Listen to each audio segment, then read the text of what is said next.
You're just the help. Stay in your lane. Those words cut through the candlelit dining room like a knife.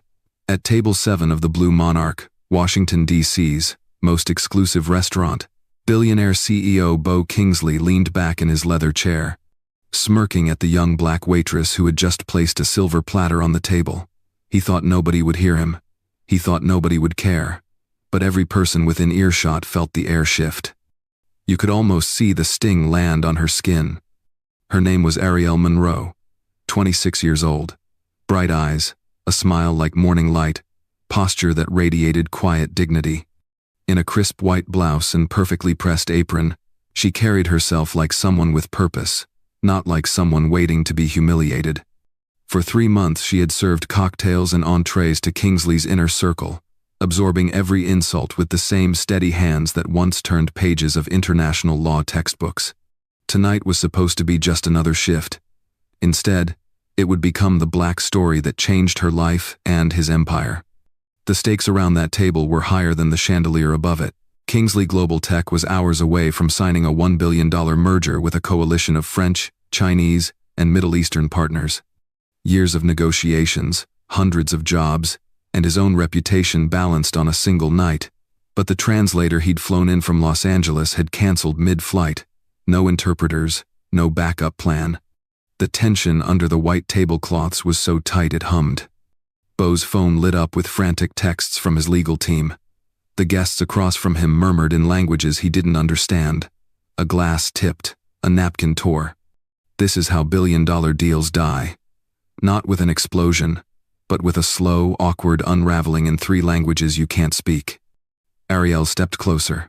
She'd been silent all evening, floating from table to table with the grace of someone used to being invisible. But she had heard everything. The slur, the panic, the numbers. Her mother was in chemotherapy. Her student loans still sat in a folder at home. And now, in front of her, a man who saw her as furniture was about to lose a deal that could save hundreds of jobs. She took a breath. "Sir," she said evenly, "I might be able to help."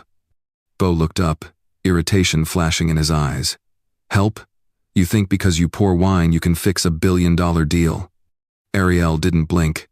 "I speak French, Mandarin, Arabic, and 5 more languages you probably don't even know exist." The room fell silent. Even the chandeliers seemed to pause. Guests turned, astonished. In that instant, the power dynamic flipped like a coin. This is Hidden Worth, a channel where we tell the black stories you've never heard but should have. Stories about talent hidden in plain sight, about dignity under pressure, about second chances. If you're ready to see what happens when a young black waitress transforms a billionaire's arrogance into a $1 billion rescue, keep watching. Like this video, subscribe, and share it with someone who believes potential lives everywhere. Because tonight at the Blue Monarch, Arielle Monroe is about to prove it. Arielle Monroe did not look like someone you would expect to be a multilingual diplomatic prodigy. That was the point. By day, she was a waitress in black slacks and polished shoes, moving through high-end dining rooms like a shadow, attentive, pleasant, forgettable. But when she stepped out of her apartment in Southeast D.C., at 5 a.m., each morning, she carried with her a mind trained in 7 major languages, 2 classical dialects, and a deep understanding of international law. She was 26, young, brilliant, but born into a world that didn't want her brilliance. The daughter of a public school teacher and a mechanic, Arielle grew up knowing she would have to fight twice as hard to be seen as equal, and 3 times as hard to be believed. She was reading before she turned 4, interpreting Spanish soap operas for her neighbors at 7, and debating her high school history teacher over the French Revolution's influence on Haitian independence by age 13. By 17, she had earned a full scholarship to NYU. Her major, linguistics and international studies. She minored in Chinese and Arabic, graduating summa cum laude in just 3 years. Her professors called her a once-in-a-generation talent. After NYU came an internship at the United Nations in Geneva. That was where she first fell in love with diplomacy, not the politics, but the people. Sitting in rooms where misunderstandings could cost lives, where words had weight and nuance mattered more than credentials, she learned to listen before speaking, to translate not just sentences, but emotions. From there, Arielle applied to over 100 jobs in Washington, D.C., in law firms, consulates, think tanks. She was told she was too young, too pretty, too assertive. Or, more often, told nothing at all. Then her mother got sick. Stage 4 breast cancer. Treatment wasn't cheap. The hospital bills came fast and heavy. Arielle needed a job not next year, not after a fellowship. Now.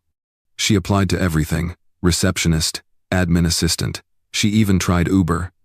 And finally, at a restaurant tucked inside a marble hotel near Capitol Hill, she landed a job, waitress, $19.50 an hour, plus tips.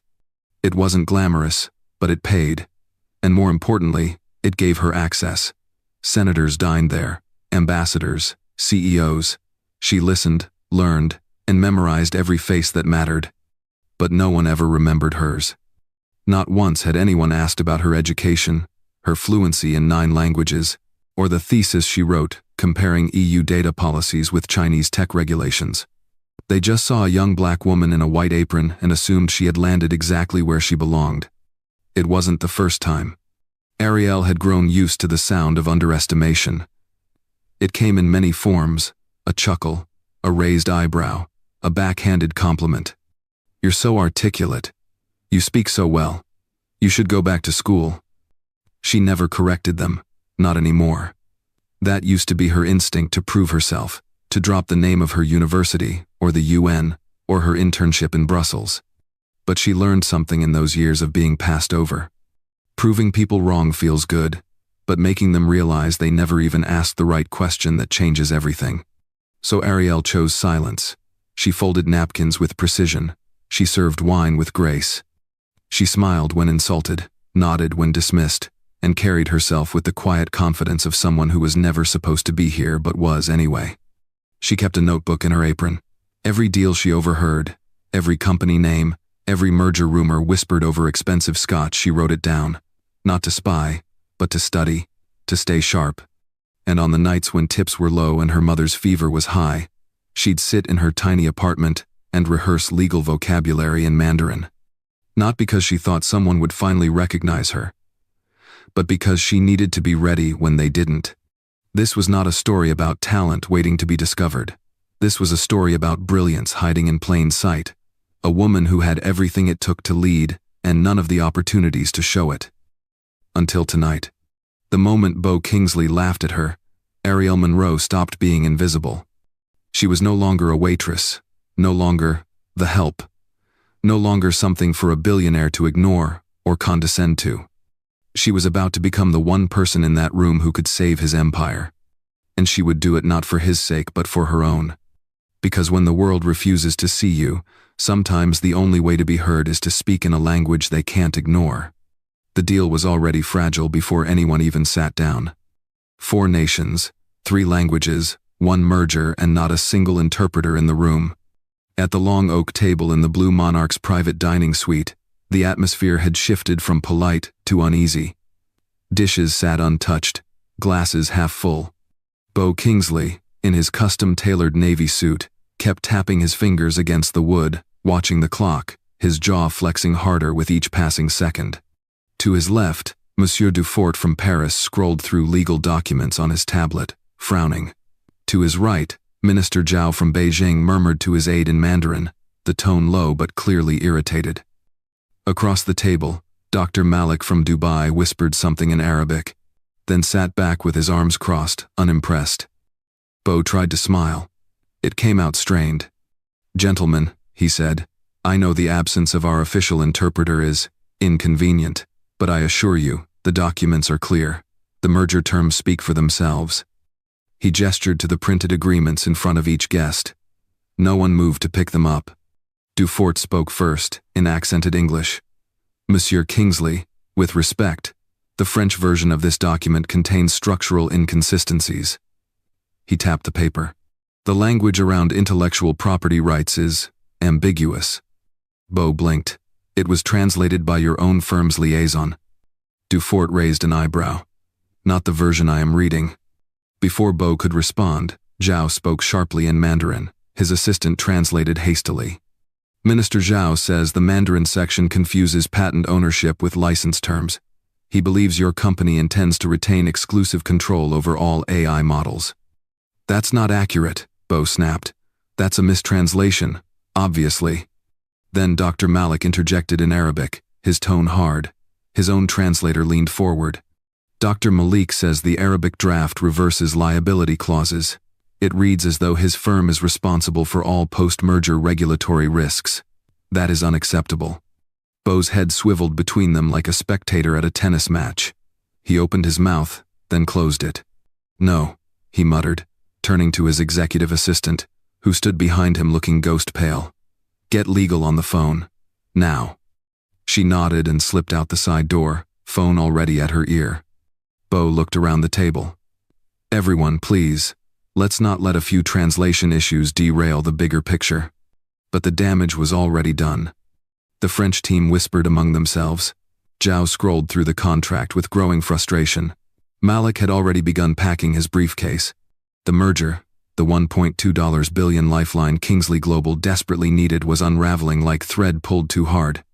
Outside the dining suite, the assistant returned, her face pale.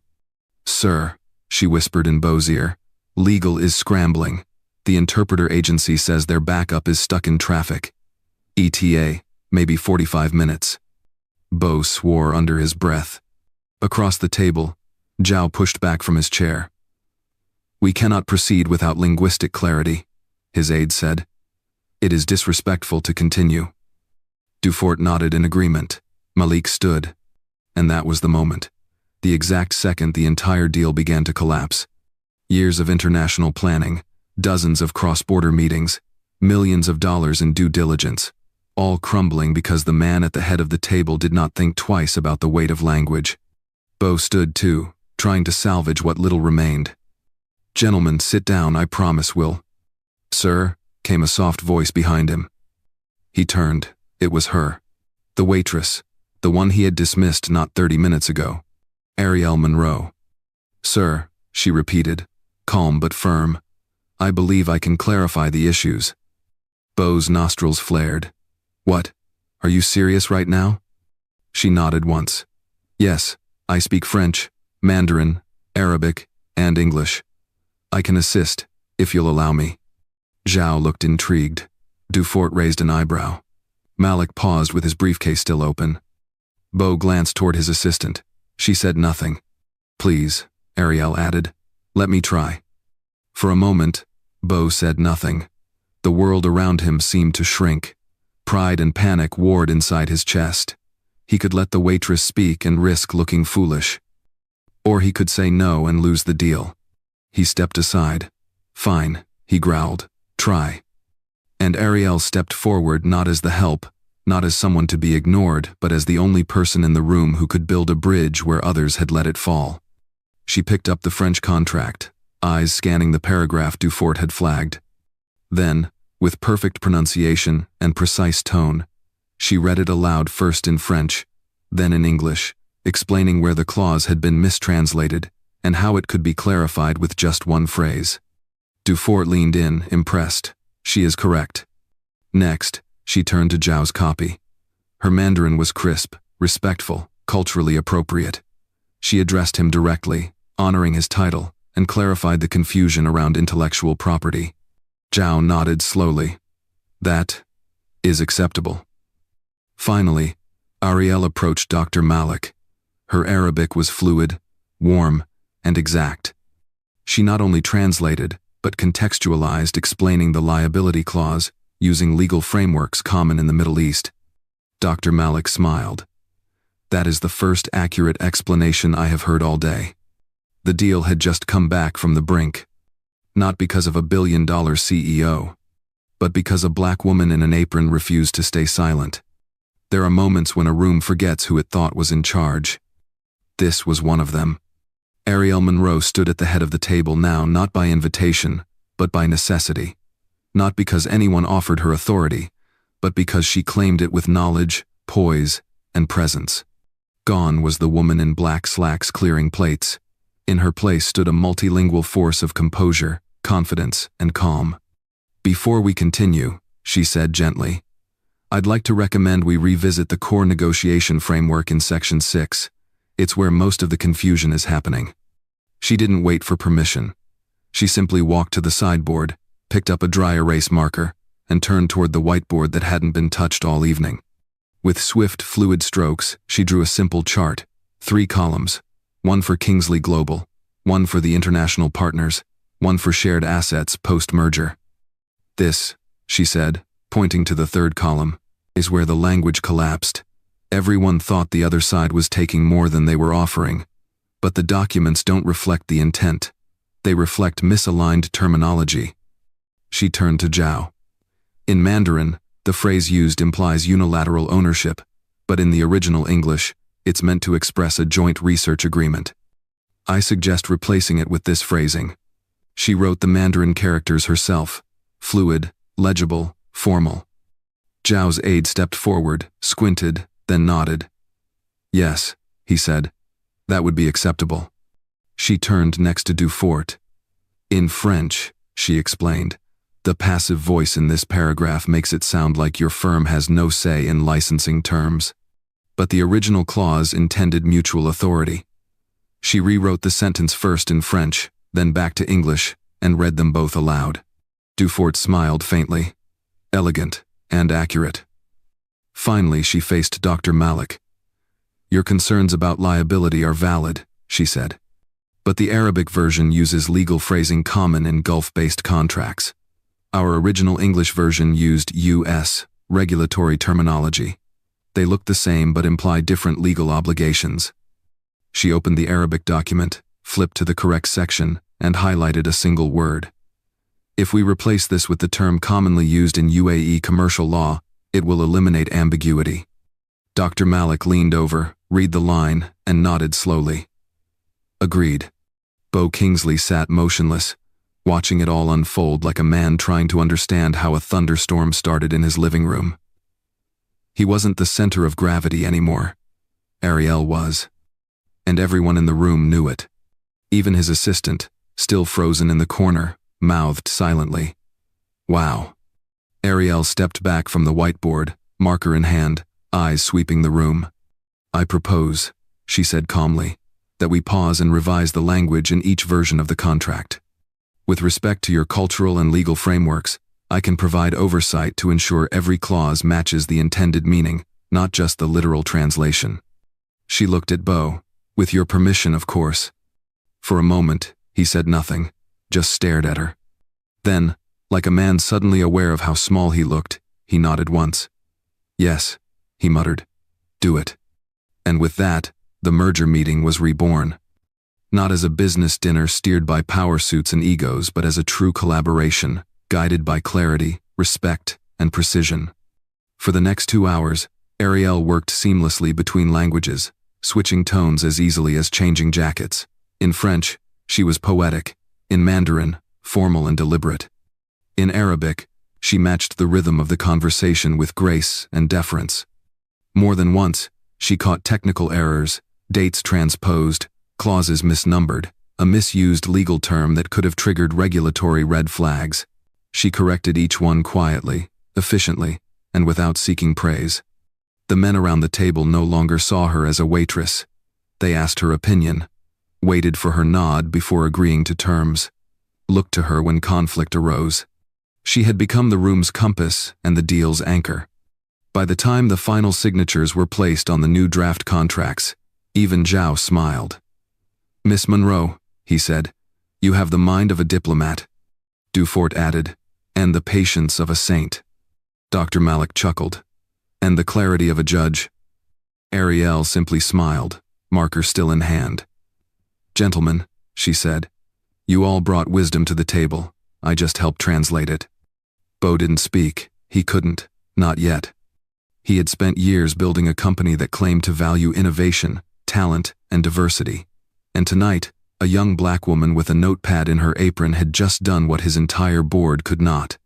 She saved the deal, and in the process, revealed something far more valuable than any corporate contract.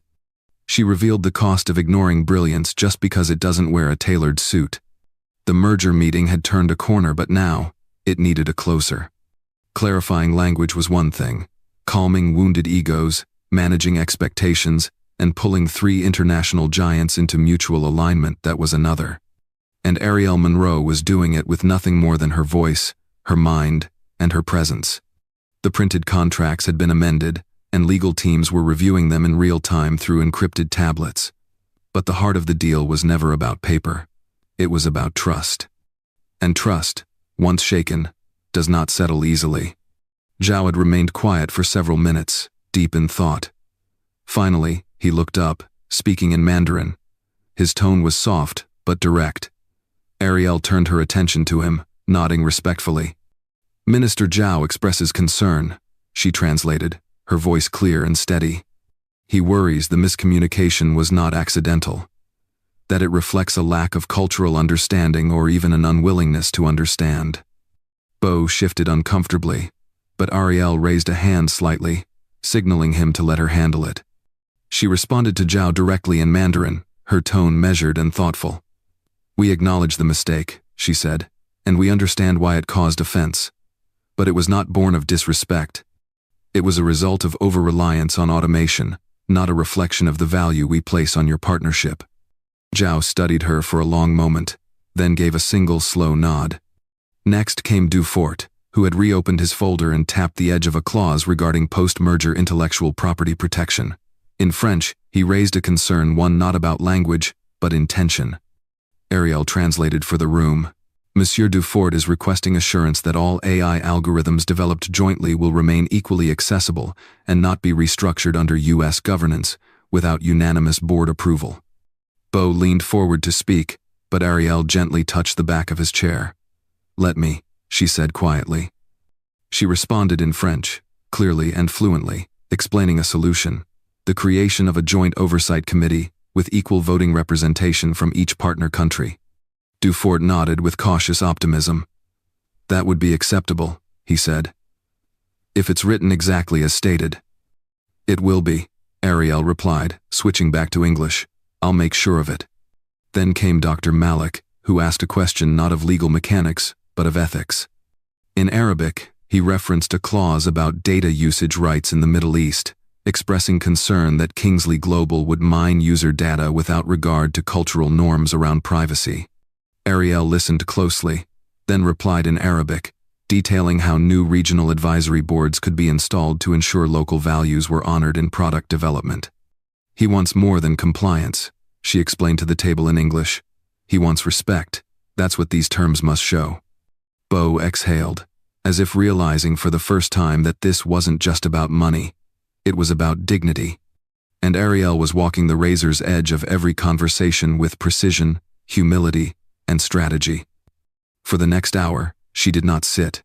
She moved around the room, managing tone and tempo like a conductor leading a multilingual orchestra. When voices rose, she softened them.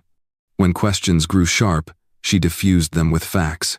When tensions escalated, she reminded everyone of the shared purpose, stability, innovation, legacy.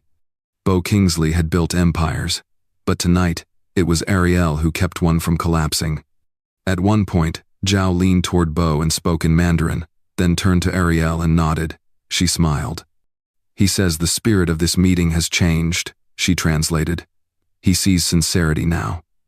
Bo nodded, looking directly at Arielle. "He's right," he said. "Because of you." And for the first time all evening, Arielle sat down, not on the side, not at the back, but at the table as part of it. The documents were finalized, version-controlled and mirrored across devices. Digital signatures were ready. One final review remained. Zhao looked to Arielle. "Do you believe this deal reflects fairness?" he asked in Mandarin. Arielle paused, looked around the room, then answered in his language. "Yes, I do." And with that, one by one, the signatures came. French, Chinese, Arabic, and last American. A $1.2 billion partnership sealed. Not in silence, not in celebration, but in shared understanding, born of language, trust, and the woman who had given both to a room that almost lost everything. Arielle Monroe, Waitress turned closer, had just saved the deal.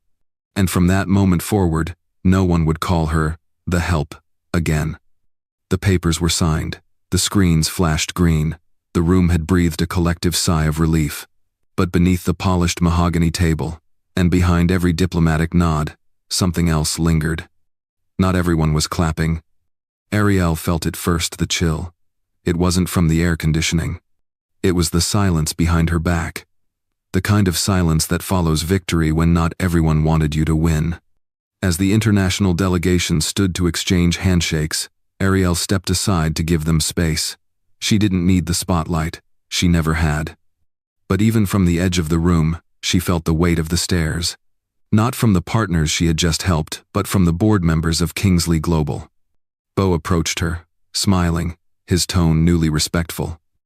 "Arielle, I think we all owe you a debt of gratitude," he said. She nodded, accepting the words without ceremony. "Thank you, Mr. Kingsley."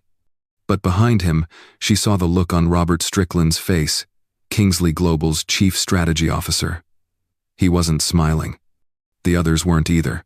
Chief Financial Officer Ellen Rhodes had her arms folded. The legal director, Marcus Fielding, stood with his jaw clenched, tapping a pen against his notebook. Beau caught their expressions too. And suddenly, the applause he had hoped would fill the room never came. He turned toward his executive team. "Robert?" he asked, voice light, maybe too light. "Something to say?" Strickland stepped forward slowly, measured. "Yes," he said plainly. "I do." He didn't look at Arielle when he spoke. He looked at Beau. This merger was risky from the start. The last 3 hours were a scramble, and frankly we got lucky. "Lucky?" Beau repeated. "You call what she just did luck?" Strickland's eyes flicked toward Arielle for the briefest second. "She did fine," he said flatly. "But we can't build a business model on a waitress stepping in when professionals fail." The room went still. Even Zhao, who had been speaking softly to his aide, stopped. Dufort raised an eyebrow. Malik adjusted his cuffs, but said nothing. Arielle took a quiet breath. Beau looked stunned. "Robert, she saved the deal. There would be no merger without her." "Sure," Strickland said. "Today. But what happens next month? What happens when the next issue comes up, and the boardroom expects our new interpreter to fix every legal, technical, and cultural issue under the sun?" He used finger quotes around the word interpreter like it was a costume she had borrowed for the night. "I understand," Arielle said suddenly, her voice calm and even, "that this doesn't fit your picture." Strickland turned to her. "Excuse me?" "I understand," she repeated. "You're struggling to adjust. You came here expecting power ties and polished resumes, and maybe someone who looked more like you. Instead, you got me." Beau stepped forward. "Arielle, you don't need to." "No," she said softly. "I do." She faced the room now, not just Beau, not just Robert, but everyone. "I've spent years walking into rooms where people didn't expect me to speak, rooms where they assumed I was decoration or background, where they saw my skin, my gender, my job title, and decided I must be small." Her voice never rose, but it grew sharper. I watched as executives ignored my eyes, as men called me sweetheart and darling and told me to smile more, as leaders built policies about inclusion while looking through me. "And tonight," she added, "when your billion-dollar deal was collapsing, none of the people you trusted knew what to do, but I did, because I was prepared, not by accident, not by chance, but because I've studied, trained, sacrificed while being invisible to people like you." The room was silent. "You call that luck?" she asked Robert, not angry but exhausted. Strickland didn't respond. Arielle turned to Beau. "Mr. Kingsley, I don't need a promotion. I don't need a title. What I need is for people in this building to stop assuming that brilliance wears a certain suit, or speaks in a certain accent, or only comes from a certain zip code." She paused. "Stop making potential a costume, and start seeing it as a truth." Zhao nodded in quiet agreement. "In our culture, wisdom is not always loud, but it is always recognized." Dufort added, "You have a rare mind, Miss Monroe. Don't let small minds shrink it." Dr. Malik, silent until now, stepped forward. "At some point, every system must confront the question it fears most: what talent have we overlooked? Arielle didn't move. She didn't need to. Because in that moment, she had said everything they weren't ready to hear but couldn't afford to ignore. Bo looked at her, something deeper, settling in his face. Not gratitude, not guilt. Respect. Real, earned, and long overdue. Change is rarely welcomed by those who benefit from things staying the same. That truth settled into Kingsley Global like a winter draft, slow, chilling, and hard to ignore. The morning after the merger meeting, the executive board gathered on the 21st floor in a private conference room known internally as the Vault. Floor-to-ceiling glass, brushed steel fixtures, and a soundproof design made it the place where power was protected and often challenged. At the head of the table, Bo Kingsley looked like a man trying to hold two realities together. On one hand, a record-breaking merger signed, sealed, and praised by foreign dignitaries. On the other, a room filled with skeptical faces who hadn't yet accepted that their biggest win had come from someone they had barely noticed. Bo adjusted his tie. Let's get started. Robert Strickland wasted no time. We need to talk about yesterday, he said flatly. And about her. He didn't say Arielle's name. He didn't need to. Ellen Rhodes, the CFO, chimed in. It was a good save. No one's denying that. But let's not confuse an emergency fix with long-term strategy. Bo leaned forward. Emergency fix? She didn't just fix something, Ellen. She translated, negotiated, rewrote terms, corrected legal errors our own lawyers missed. She did the job of 4 departments in one night, added the general counsel quietly. That's exactly the problem, Marcus Fielding, the legal director, interrupted. This wasn't protocol. There were no NDAs, no legal authorization, no internal vetting. She's not even an employee of this company. She works for a contractor. Bo rubbed his temples. She saved a $1.2 billion deal. We're alive today because of her. And what message does it send? Robert cut in. If we elevate a waitress to a leadership role overnight, what does it say to the people who climbed the ladder the right way? The right way? Bo repeated, eyes narrowing. You mean the way that left us speechless in front of 3 international delegations? A tense silence settled over the room. Robert didn't flinch. Bo, I respect your vision. But this is about precedent. You're talking about rewriting the company's leadership map based on a single event. It wasn't a single event, Bo snapped. It was the moment that exposed the blind spots we've all ignored. You all saw it. Ellen leaned in. Let's be honest, Bo. She's impressive, but she's also a risk. No corporate experience, no management history, no paper trail. Because no one gave her the chance, said Bo. She's had the qualifications all along. We just never looked. Marcus sighed. This is corporate America. We have processes. You can't just pull someone from the service floor and hand them an office. Why not? Bo asked. Is the office sacred? Heads turned. The question hung there, daring someone to say it out loud that this wasn't about competence. It was about control. Bo stood, voice lowering. Let me tell you what I saw last night. I saw a woman who kept her composure when we lost ours. I saw intelligence, fluency, diplomacy. But most of all, I saw courage. Real courage. The kind that doesn't need approval to act. The kind we're sorely lacking in this room. Robert crossed his arms. And what happens next? You hand her a team? A title? What if she fails? What if this blows back? Bo looked him dead in the eye. Then it's on me. But I'd rather bet on someone who's already proved themselves under fire than protect the comfort of people who haven't been tested in years. The room fell quiet. Then a new voice spoke unexpectedly. Gentlemen, came the calm, accented tone of Minister Zhao. He stood in the doorway, accompanied by Arielle. Zhao stepped into the room as if it belonged to him. Forgive the intrusion, but I wish to observe your company's follow-through. Words are easy during celebration. Integrity is measured in the morning after. Bo looked surprised, then nodded. Zhao turned to the board. Miss Monroe is not a risk. She is an asset. Not only did she preserve the deal, she elevated it. She made us feel seen, not translated, understood. And that, in business, is rare. Dr. Malik entered next, quietly. I concur. Then Dufort, as do I. Now, 3 foreign executives stood in the Kingsley boardroom uninvited, unplanned, but undeniable. "We chose to come," Zhao added, "because you are not merely signing a contract with us. You are inheriting a relationship. And relationships, in our culture, begin with how you honor the people who earn your trust." Robert glanced toward Arielle, then looked away. No one said a word. Arielle didn't smile. She didn't speak. She didn't need to. Because in a room designed to protect power, the power had just shifted again. And this time, it wasn't going back. Respect might open the door, but competence secures your seat at the table. 2 days after the merger was finalized, Kingsley Global convened a closed strategy session to draft the integration plan for the new multinational entity. Not in the executive boardroom this time, but in the architect's room where blueprints became real. Arielle Monroe was there. This time, not as a guest, not as a witness.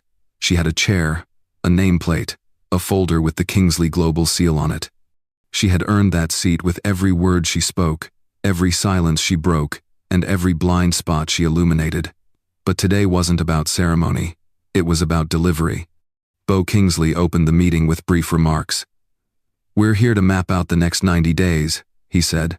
"But more importantly, we're here to build something worthy of the trust we've just been given." He turned to Arielle. "You're leading the cultural integration protocols." No one questioned it. No one raised an eyebrow. Arielle stood, poised, confident. She had exchanged her apron for a sleek gray suit, tailored, professional, understated. But it wasn't the clothes that made people listen. It was the authority in her voice. "Each of our new international partners brings more than capital to this table," she began. "They bring legacy, family-run dynasties, cultural expectations, language structures that hold meaning beyond translation. If we mishandle that, we don't just risk offending them, we risk unraveling the very trust this deal was built on." She clicked the remote. A screen behind her lit up with a digital dashboard. "Here's the framework," she continued. "A rotating cultural liaison team embedded across 5 key departments: legal, R&D, communications, strategy, and compliance. Each team will include bilingual staff trained in both language and protocol.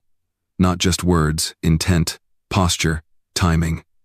Business in Beijing doesn't move at the same pace or tone as in Paris or Dubai." She shifted slides with ease, her tone precise. "We'll conduct a full audit of all company documents translated into partner languages. Every contract, every onboarding manual, every product disclaimer. Anything less would signal carelessness." The room was completely still. Executives who had once dismissed her now leaned forward, taking notes. Arielle kept going. "For the first time in Kingsley Global's history, we'll be implementing culture-first product testing. In each region, local advisory groups will preview feature releases, not just for functionality, but for cultural harmony." Bo watched her, arms crossed, his expression unreadable. Then she said something no one expected. "And finally," she added, "we'll be conducting internal interviews, starting with janitorial staff, cafeteria workers, admin assistants. Anyone who speaks a language other than English fluently will be given the chance to join the talent registry. Not because it's nice, because it's smart." That line changed the room. Arielle had just redefined what leadership looked like. After her presentation, a long silence stretched across the room, not uncomfortable, but thoughtful. Then the chief operating officer spoke. "We've never run integration this way." "We've never needed to," Arielle replied. "But now we do." The legal director, Marcus, cleared his throat. "How do you plan to vet internal language skills for accuracy?" "We'll partner with the State Department's Cultural Education branch," she said without missing a beat. "And we'll develop a Kingsley Global certification that can be used industry-wide." Bo smiled. She was already thinking globally. One of the IT leads raised his hand. "And the legal frameworks?" Arielle stepped closer to the table, flipping to a new page in her binder. "Already mapped. I've highlighted the regions with the strictest data residency laws: China, France, and the UAE. Our cloud infrastructure will need compartmentalization. I've worked with our legal counsel to sketch a draft compliance plan. It's on page 12. She was speaking their language now: law, code, logistics, operations. There was no room left to question her place. Later that day, Bo pulled her aside in the hallway. The office was quiet, just the two of them. "You made believers out of everyone in that room," he said. Arielle met his eyes. "I didn't need them to believe in me. I needed them to believe in what's possible." He nodded slowly. "You know what I think about most when I look at you?" She raised an eyebrow, amused. "What's that?" "That this company was almost too blind to see what was right in front of us." Arielle smiled, but it didn't reach her eyes. "You weren't blind," she said. "You just weren't looking." And with that, she walked away not just with confidence, but with purpose. Because she wasn't here to be a symbol. She was here to build a system where no one else like her would be ignored again. Some contracts are signed behind closed doors. Others are signed in front of the world. 3 weeks after Arielle Monroe rewrote the future of Kingsley Global, the company hosted its largest public event in over a decade, a press conference at the Kennedy Center in Washington, D.C., streamed live to audiences in over 40 countries. It wasn't just business anymore. It was a moment of reckoning, and the world was watching. The flags of France, China, the United Arab Emirates, and the United States lined the stage. Screens displayed logos of the newly formed partnership, now titled Global Harmonics, a name Arielle herself had suggested to symbolize more than business. It meant alignment, balance, respect. Bo Kingsley took the stage first, not with a booming announcement, not with a rehearsed speech, but with something rare in corporate leadership: humility. "I built this company with the belief that talent would rise," he said. "That hard work would always be seen, that innovation would be rewarded." He paused. "I was wrong." You could feel the pause echo through the room. "I was wrong to think that credentials only come from certain schools. I was wrong to believe that brilliance announces itself in boardrooms, and I was wrong to assume I had the eyes to see all of it." He turned to his left. "And that's why this moment, this deal, this partnership belongs to someone else." From stage left, Arielle Monroe stepped into the light. The crowd rose to their feet, not because she had asked, but because everyone watching already knew. She was the reason they were all here. She wore a navy blue suit, elegant, powerful, without a trace of pretense. Her hair pulled back, her eyes calm. Her name was now listed in the official program as Chief Cultural Strategy Advisor. But to the people watching at home, to the journalists live tweeting every word, she was something more. She was proof. Proof that talent does not need permission. Proof that being overlooked doesn't mean you lack value, it means someone else failed to see it. Arielle stood before the microphone. She did not smile for the cameras. She did not play to the applause. She simply spoke. "I never expected to be standing here," she began. "But that doesn't mean I wasn't prepared." She looked out across the rows of dignitaries, reporters, and staff. "For years, people like me have been told to wait, to stay quiet, to prove ourselves 10 times over just to get half as far. And sometimes, we do. We wait. We stay quiet. But we don't stop learning." Her voice never wavered. "This partnership, this agreement, it's not just a win for Kingsley Global or for our international allies. It's a win for the idea that overlooked talent, once seen, can change everything." She looked directly at the camera. "For every young woman working a job she's overqualified for every immigrant who speaks 5 languages but is asked if they can mop the floors, for every veteran whose resume gets tossed because they didn't go to the right school, this moment is for you." And in living rooms, on phones, in offices across the world, people felt it. Not a speech. A signal. After her words, the contract ceremony began. Each delegate signed with ceremonial pens, presented in culturally symbolic boxes. Each handshake was more than formal. It was intentional. But when it came time for the final signature, something unexpected happened. Minister Zhao asked for Arielle to join them at the table. So did Dufort. Then Malik. And when she reached the final page, there was a line already printed beneath the others. Not witness. Not translator. But architect of cultural framework. Arielle hesitated, then signed. Flashbulbs popped. The applause returned. Not thunderous, but full. Solid. Earned. Later that evening, Headlines from around the world ran her name. From waitress to global architect, Arielle Monroe writes history. The woman who spoke 9 languages and saved a $1 billion deal. Hidden worth finally seen. She didn't read them that night. She went home, made tea, called her mother. But the world wasn't done talking. The clip of her speech hit 10 million views in under 24 hours. LinkedIn offered her a spotlight feature. Ivy League schools asked her to guest lecture. 1,000 emails flooded Kingsley Global's inbox asking one question: how can we find our own Arielle? And that was when Bo Kingsley realized. They had built a $1 billion bridge. But she was the reason anyone wanted to cross it. For a man who built a global empire, Bo Kingsley had never found public speaking difficult. Until now. 5 days after the Global Harmonics signing ceremony, Kingsley Global held its annual town hall. Usually, it was a celebration of performance metrics and innovation roadmaps, a chance to pump up shareholders, reinforce culture, and showcase confidence. But this year was different. The audience wasn't just employees, it included interns, cafeteria workers, security guards, and regional managers who had flown in from around the world. More than 3,000 people in person, tens of thousands more watching online. The tone wasn't excitement. It was expectation. Bo stood on the center stage, no podium, no script. Just a single spotlight and a microphone. He adjusted his cuffs, took a slow breath, and began. "I've spent most of my career being told I was a visionary," he said, "that I could see trends before others, that I knew how to find talent, shape teams, and lead with clarity." A pause. That illusion shattered 3 weeks ago. You could hear the room settle. Phones were lowered, attention snapped into focus. "I'm here to admit something," Bo continued. "Not just to you, but to myself. I overlooked someone." He didn't say her name yet. He let the weight of the admission land first. "I made assumptions about her role, about her value, about her capacity. I judged her by her uniform, not her intellect, by her title, not her training. I assumed she was there to serve me, not to save us." He looked out across the sea of faces. No cue cards, no rehearsed lines.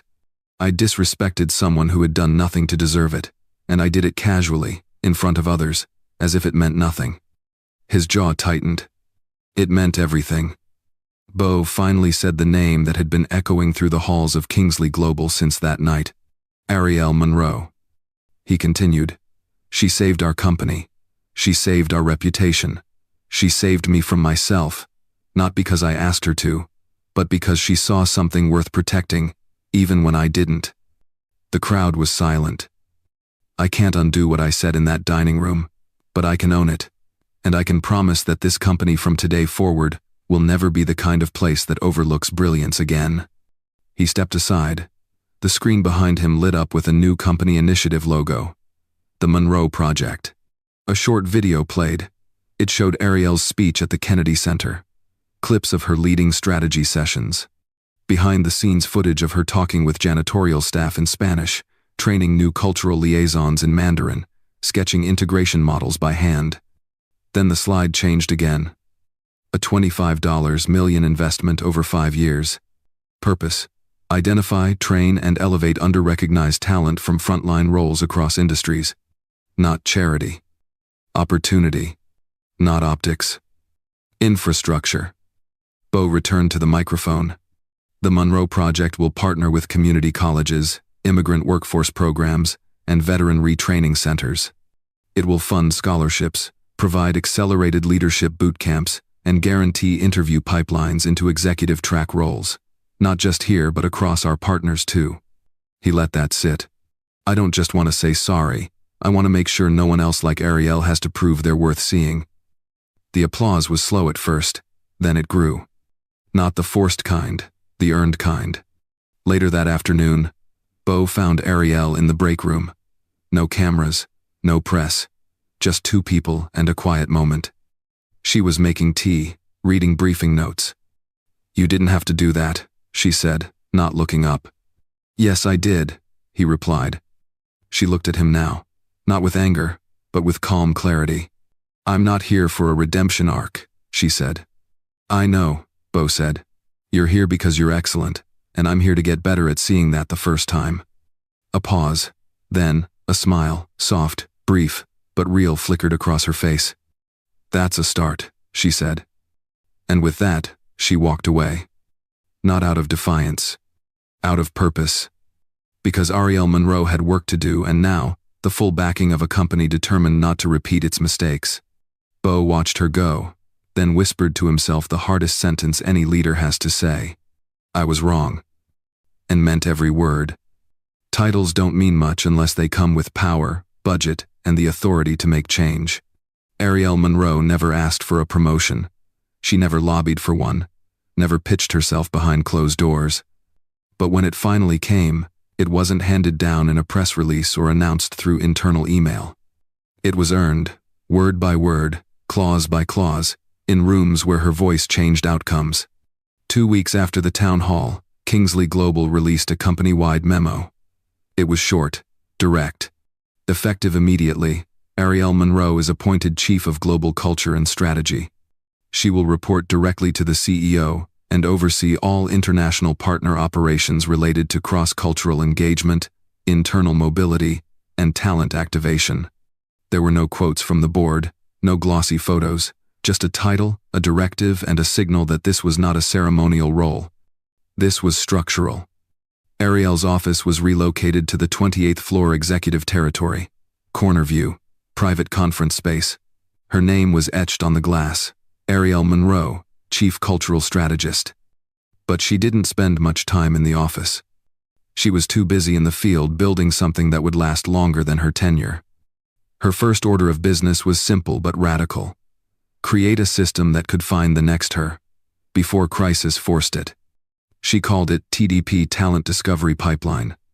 It started as a spreadsheet, names of employees working frontline jobs who spoke multiple languages, had advanced degrees, or carried work histories that had nothing to do with their current positions. The cafe barista with a law degree from Argentina. The warehouse team lead who once worked in counterintelligence. The call center agent fluent in 4 dialects of Swahili. Arielle didn't ask for permission to pull these names. She just asked questions, sat in break rooms, walked production floors, listened. Once a week she hosted informal pitch sessions not for executives, but for janitors, interns, mailroom clerks. The invitation read, "Have skills no one's asked about? Tell us." Word spread like wildfire.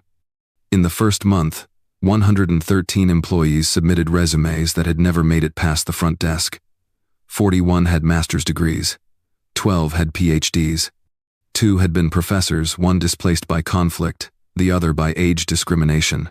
Arielle didn't see those stories as exceptions. She saw them as proof. The system wasn't broken. It was working exactly as designed to filter out anyone who didn't already fit the mold. So she started redesigning it. She partnered with Kingsley Global's HR and legal teams to restructure internal hiring processes. Job applications were rewritten. Credential bias training was mandated. AI resume filters were replaced with human review panels diverse, multilingual, and trained in context. Every department had to allocate 10% of open positions to TDP referrals. Performance reviews began to include talent recognition behavior, rewarding managers not just for what they did, but for whom they elevated. Some pushed back, quietly. But Arielle knew resistance didn't mean failure.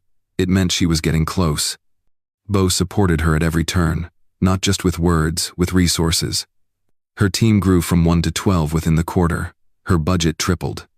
She launched satellite TDP programs at Kingsley Global's offices in Toronto, Munich, Johannesburg, and Seoul. And she did it all while still showing up to every strategy meeting, every cultural negotiation, every global call that required nuance. Because her new title wasn't a reward. It was a responsibility. When reporters asked how it felt to be the face of Kingsley Global's transformation, she answered plainly. "I'm not interested in being a face," she said. "I'm interested in being a funnel. If I'm the only one who rises, we failed." And people listened. Arielle's name began showing up not just in business publications, but in policy circles, on academic panels, in startup boardrooms, not as a keynote, as a force. She had gone from overlooked to undeniable. Not because she changed who she was, but because she changed the lens through which others had to see. And she wasn't finished. Because in her mind, this was never about rising to the top. It was about building a system so that no one like her ever again would have to fight that hard just to be noticed. Not all victories are loud. Some come in the quiet moments, after the applause fades, when the world stops watching, and you're left with nothing but the truth of where you came from. It was 8:37 p.m. when Arielle Monroe finally sat down in her apartment for the first time in days. The sun had dipped behind the buildings outside her window. The city was still humming, but the world inside her small space was still. She had changed, the company had changed, but the space she called home, modest, clean, filled with plants and hand-me-down furniture, stayed the same.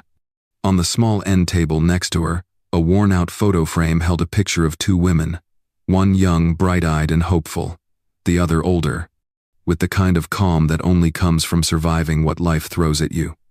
Her mother, Clara Monroe. Arielle picked up her phone, thumb hovering over the contact labeled simply, Mom.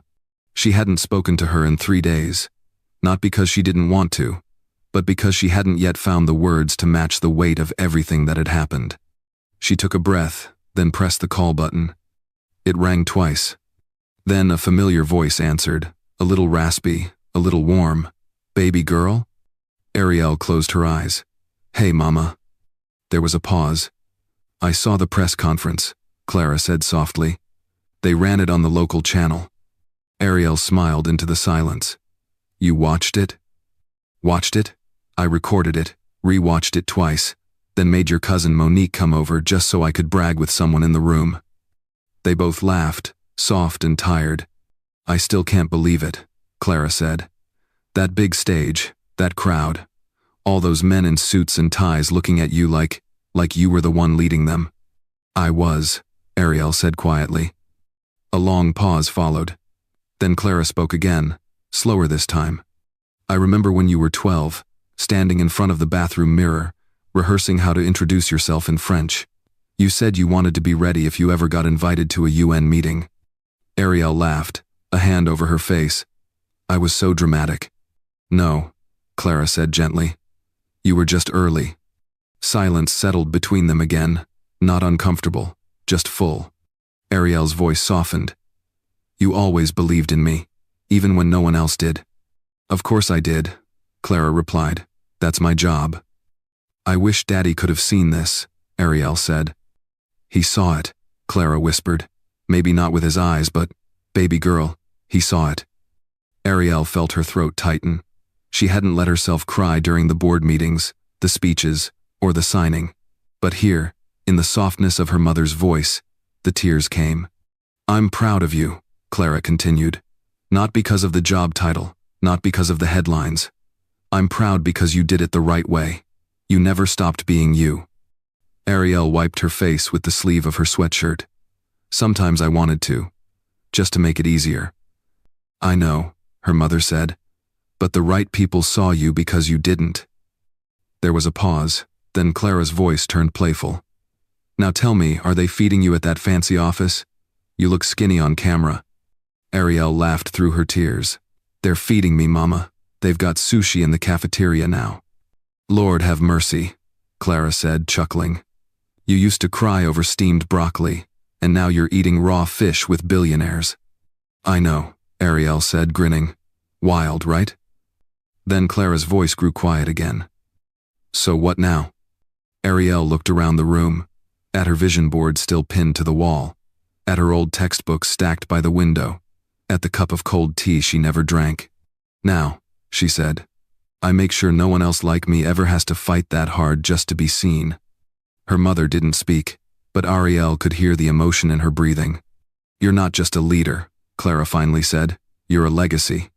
Those words settled into Arielle's chest like a sunrise. She didn't need a headline. She didn't need a bonus or a bonus room. She just needed that. After they hung up, Arielle sat in the dark a little longer. Not because she was sad, but because she finally understood something simple and powerful. Recognition might come from the world, but validation? That always came from home. It started as a headline. Then it became a conversation. Then it became a movement. Within a month of the Global Harmonics signing ceremony, the name Arielle Monroe was trending across platforms not for celebrity, not for controversy, but for what she represented. People weren't just talking about what she had done, they were talking about what she exposed. How many more were out there? How many baristas spoke 5 languages? How many warehouse workers held engineering degrees?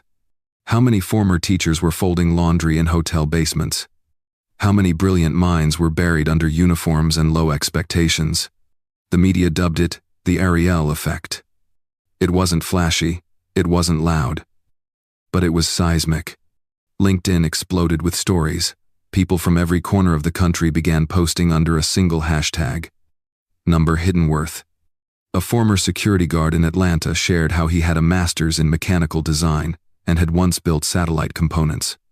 A waitress in Phoenix revealed she'd taught college-level mathematics in Brazil before immigration forced her to start over. A janitor in Detroit posted photos of the robotics lab he had run before his factory was outsourced. One post read, "I've been cleaning your offices for 5 years. I also speak 6 languages and used to negotiate government contracts. I'm not bitter, I'm just ready." The comments poured in. "You're not invisible. Tag a company who needs to see this. This is what equity looks like." At Kingsley Global, Arielle watched it unfold from her office, not with shock, but with quiet awe. She had hoped her work would matter. She never imagined it would resonate like this. News anchors called her the spark. Think tanks called her a case study in overlooked excellence. Students called her a blueprint. And companies started calling each other. Are we missing our own Arielle? From the tech corridor in San Jose to hospitals in rural Iowa, HR departments began revisiting hiring funnels, questioning assumptions, scrapping minimum GPA requirements, and training recruiters on cultural bias and code-switching fatigue. Some companies tried to ride the wave with empty marketing campaigns, polished videos showing executives shaking hands with smiling workers in hard hats. But those didn't trend. What did trend were the real stories. The night shift data entry clerk in Houston who was promoted after revealing she could code in Python and Java. The ex-Navy linguist working part-time at a gas station who was hired by a logistics firm after a manager saw his number hidden worth post. The 62-year-old dishwasher in Boston who was offered a consulting role after someone found out he used to teach philosophy in Algeria. America wasn't short on talent. It was short on vision. Arielle didn't chase the spotlight, but it found her anyway. She was invited to speak at Harvard, Stanford, and the Aspen Institute. She turned most of them down. When she did speak, it was to rooms that could build systems, not just give her applause. In one address at the National Workforce Innovation Summit, she said this: "We don't lack intelligence, we lack imagination. We've spent decades designing filters instead of widening doors. I'm not here to be exceptional. I'm here to make sure exceptional doesn't have to look like me to be believed." That clip went viral. Not because it was poetic, but because it was personal. People saw themselves in her. Not just black women. Not just immigrants. Everyone who had ever been passed over, talked down to, or told they weren't the right fit. In quiet offices and noisy break rooms across the country, people started looking around not just at who was at the table, but who wasn't. And slowly, companies began to shift. Not all at once, not perfectly, but something real was happening. The Arielle effect wasn't about her. It was about you, your neighbor, your Lyft driver, your grocery clerk, your team member you never thought to ask about their story. Because now, thanks to one woman who refused to stay small, a nation was beginning to realize. Talent doesn't whisper. It's been speaking all along. We just weren't listening. Sometimes, change begins with a question. Not a grand speech, not a sweeping policy, just a single, honest question. What am I not seeing? That's where it started for Bo Kingsley. That's where it started for Kingsley Global. And for many of us watching from the sidelines, that's where it started too. Because when one woman stood up not for herself, but for what was right, she didn't just rewrite a contract. She rewired how we define potential. Arielle Monroe reminded the world of something it had forgotten. That brilliance doesn't always wear a name tag. That value doesn't always walk into the room with a resume in hand or a polished title behind it. And that sometimes, the person who saves your company is the one refilling your coffee cup. So, what do we take from this? We remember that visibility is not the same as value. That the people we overlook are often the ones holding up the very systems we rely on. That just because someone works beneath you doesn't mean they're beneath you. We look closer. We ask questions. We stop assuming that credentials always come in conventional packaging. We remember that talent is not created by opportunity, it's revealed by it. And then, we act. We open doors. We listen longer. We promote based on capability, not comfort. And when we find an Arielle in our midst, we don't wait until there's a crisis to recognize her. We make sure she never has to fight to be seen in the first place. That's the real lesson here. Not just about second chances, but about first chances given too late. So here's the question for you, wherever you are, whatever role you hold. Who's around you that deserves more than what they're being asked to do?